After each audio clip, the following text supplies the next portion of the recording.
Assalamualaikum warahmatullahi wabarakatuh. Perkenalkan, nama saya Ingrid dengan NIM 14014190028.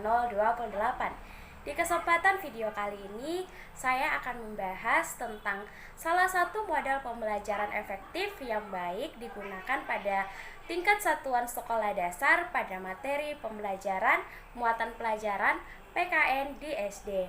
Nah, adapun model pembelajaran yang saya angkat yaitu Follower Clarification Technique atau sering kita sebut teknik klarifikasi nilai. Nah, dari teknik mengklarifikasi nilai ini sering kita sebut dengan VCT. Nah, VCT ini merupakan sebuah teknik pengajaran untuk membantu siswa dalam mencari dan menentukan suatu nilai yang dianggap baik dalam menghadapi suatu persoalan melalui proses menganalisis nilai yang sudah ada dan tertanam di dalam diri siswa. Untuk itu, karakteristik teknik klarifikasi nilai ini atau teknik VCT memiliki karakteristik sebagai suatu model dalam strategi pembelajaran sikap. Nah, dalam strategi pembelajaran sikap ini adalah sebuah proses penanaman nilai yang dilakukan melalui proses analisa nilai yang sudah ada sebelumnya dalam diri siswa, kemudian menyelaraskan dengan nilai-nilai yang hendak ditanamkan. Itu adalah pengertian dari Follower Clarification Technique atau teknik mengklarifikasi nilai. Nah, teknik ini merupakan suatu model pembelajaran yang efektif yang baik digunakan untuk muatan pelajaran PKN di tingkat satuan pendidikan sekolah dasar. Setelah kita mengetahui pengertian dari model pembelajaran Follower Clarification Technique atau yang kita sebut VCT, nah sekarang kita ke tujuan model pembelajaran ini. Nah, di tujuan model pembelajaran VCT ini memiliki 4 tujuan.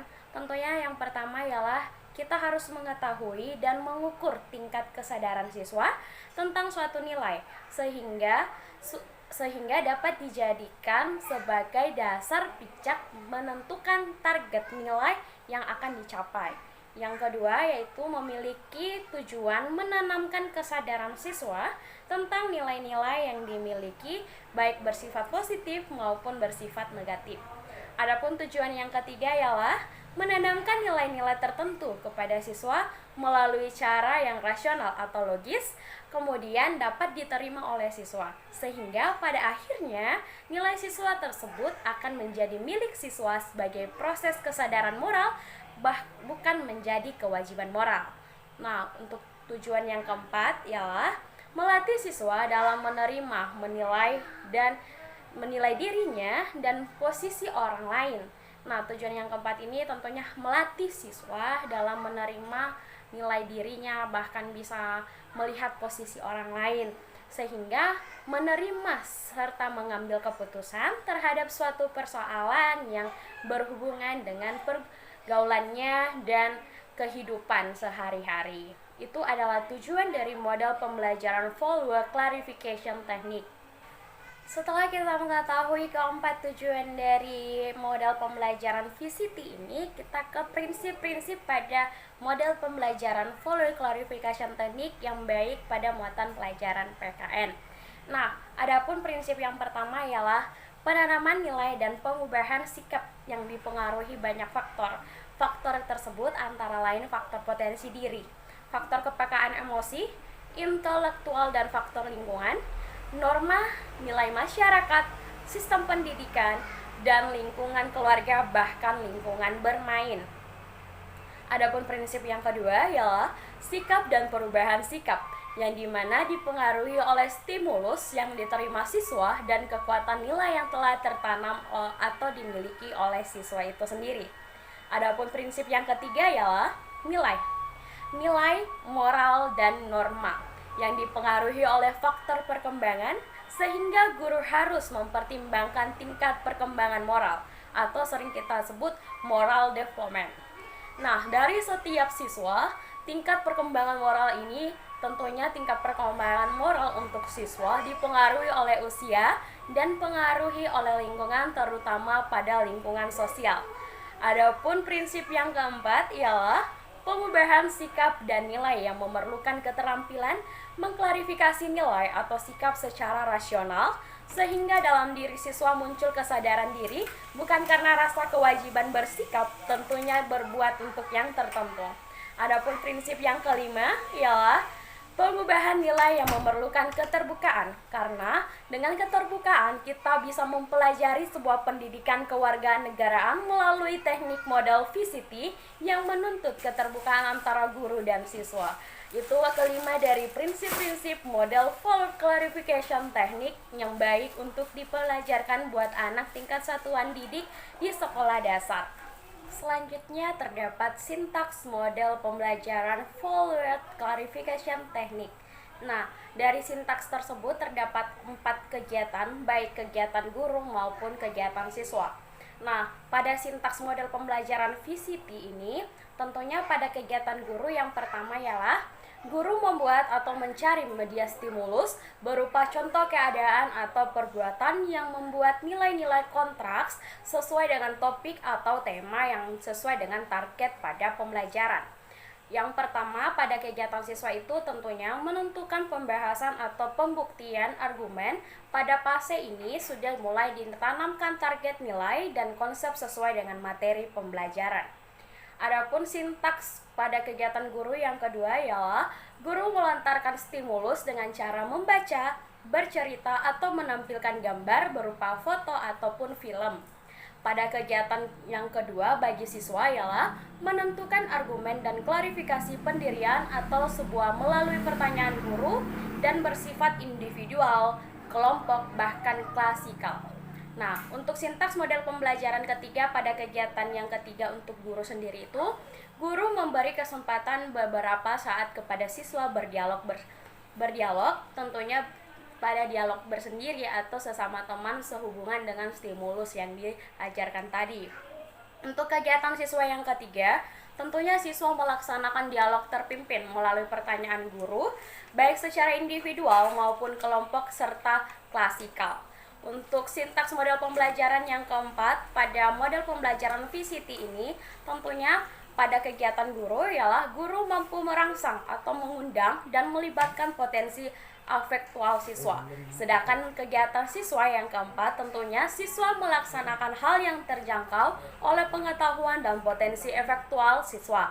Nah, ada yang berupa dalam lingkungan kehidupan siswa, lingkungan kehidupan guru, serta lingkungan kehidupan yang ada di tingkat sosial siswa. Selanjutnya kita menuju ke langkah-langkah pembelajaran pada full word clarification teknik. Nah, langkah-langkah VCT ini terdapat 3 langkah-langkah yang bisa kita ajarkan kepada peserta didik. Yang tentunya langkah-langkah pembelajaran pertama ialah kebebasan memilih.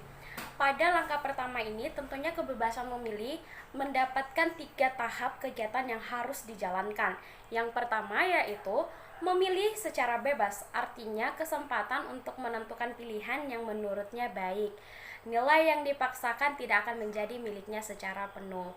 Nah, untuk tahap yang kedua, memilih dari beberapa alternatif. Artinya, untuk menentukan pilihan dari beberapa alternatif itu tentunya dengan cara yang bebas. Yang kemudian tahap yang ketiga pada kebebasan memilih ini tentunya ada memilih dari beberapa alternatif pertimbangan konsekuensi yang akan timbul sebagai akibat pilihannya. Itu adalah langkah pertama yaitu kebebasan memilih. Nah, kita ke langkah yang kedua. Untuk langkah yang kedua ialah langkah menghargai. Pada tingkat pembelajaran VCT ini, pada kegiatan ini terdiri dari 2 tahap. Yang pertama ialah adanya perasaan senang dan bangga dengan nilai yang menjadi pilihannya, sehingga nilai tersebut akan menjadi bagian dalam dirinya. Nah, nilai yang didapatkan oleh siswa atau murid itu adalah menjadi kebanggaan tersendiri dari diri siswa. Nah, dari nilai tersebut menjadi kebanggaan pada diri siswa tersebut. Nah, untuk yang tahap yang kedua ialah menegaskan nilai yang sudah menjadi bagian integral. Artinya integral tentunya dalam dirinya dia telah menentukan nilai yang sudah menjadi bagian dirinya di depan umum. Artinya, bila kita menganggap nilai itu sebuah pilihan, maka kita akan berani dengan penuh kesadaran untuk menunjukkan di depan orang lain bahwa nilai tersebut adalah nilai yang telah kita pilih. Hasil dari nilai tersebut adalah hasil dari kerja keras. Nah, untuk langkah yang ketiga ialah berbuat.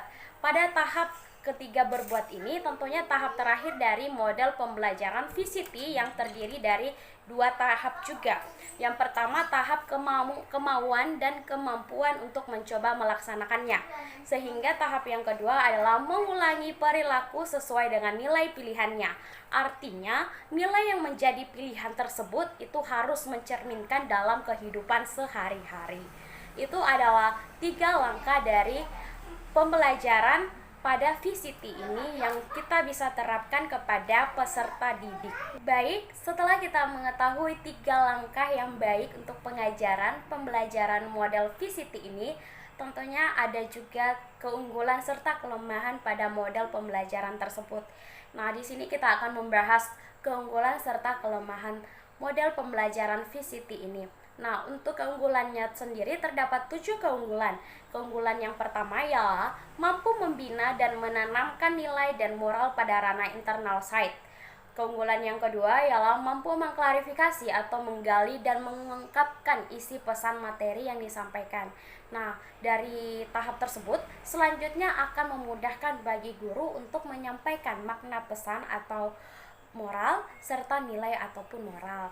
Nah, untuk keunggulan model VCT yang ketiga ini mampu mengklarifikasi dan menilai kualitas nilai moral diri siswa, melihat nilai yang ada pada orang lain dan memahami nilai moral yang ada dalam kehidupan nyata. Nah, untuk keunggulan yang keempat tentunya ialah mampu mengundang atau melibatkan bahkan membina serta mengembangkan potensi diri siswa yang terutama tentunya dalam pengembangan potensi sikap. Selanjutnya, untuk keunggulan yang kelima ialah mampu memberikan sejumlah pengalaman belajar dari berbagai kehidupan. Keunggulan yang keenam ialah mampu menangkal atau menyediakan atau menginterferensi atau memadukan berbagai nilai moral dalam sistem nilai dan moral yang ada pada diri seseorang. Untuk keunggulan yang ketujuh atau keunggulan yang terakhir ialah memberi gambaran nilai moral yang patut diterima dan dituntun serta memotivasi untuk hidup layak dan bermoral tinggi. Itu adalah ketujuh keunggulan pada model VCT ini.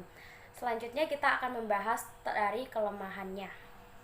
Baik, selanjutnya kita akan membahas kelemahan dari model VCT ini. Nah, model pembelajaran full clarification teknik ini mempunyai beberapa kelemahan. Yang pertama ialah apabila guru tidak memiliki kemampuan melibatkan peserta didik dengan keterbukaan saling pengertian dan penuh kehangatan, maka siswa akan memunculkan sikap semu atau imitasi. Nah, untuk kelemahan yang kedua ialah sistem nilai yang memiliki dan tertanam oleh guru. Nah, bagi peserta didik dan masyarakat yang kurang atau tidak baku dapat mengganggu tercapainya target nilai baku yang ingin dicapai ataupun nilai etik. Untuk kelemahan yang ketiga ialah sangat dipengaruhi oleh kemampuan guru. Nah, di sini dalam mengajar atau terutama memerlukan kemampuan atau keterampilan bertanya tinggi serta mampu mengungkapkan dan menggali atau nilai yang ada dalam diri peserta didik. Untuk kelemahan yang keempat ialah memerlukan kreativitas guru dalam menggunakan media yang tersedia di lingkungan, terutama aktual dan faktual sehingga dekat dengan kehidupan sehari-hari bagi peserta didik. Itu adalah kelemahan dari model VCT, itu adalah 4 kelemahan. Itu tadi pembahasan tentang model pembelajaran full way clarification teknik atau teknik mengklarifikasi suatu nilai. Nah, sekian paparan saya terkait model pembelajaran ini. Semoga kedepannya boleh dimanfaatkan sebaik-baiknya antara guru bahkan suatu murid. Nah, untuk model pembelajaran ini sangat baik diterapkan untuk pembelajaran muatan PKN disebabkan karena model pembelajaran ini memampukan siswa untuk bisa menganalisis bagaimana pentingnya suatu nilai dan moral. Nah, untuk itulah tadi paparan saya terkait model pembelajaran full clarification teknik ini atau model pembelajaran VCT ini. Sekian dari saya, kurang lebihnya mohon dimaafkan. Terima kasih. Wassalamualaikum warahmatullahi wabarakatuh. Stay safe, salam sehat, dan sampai jumpa.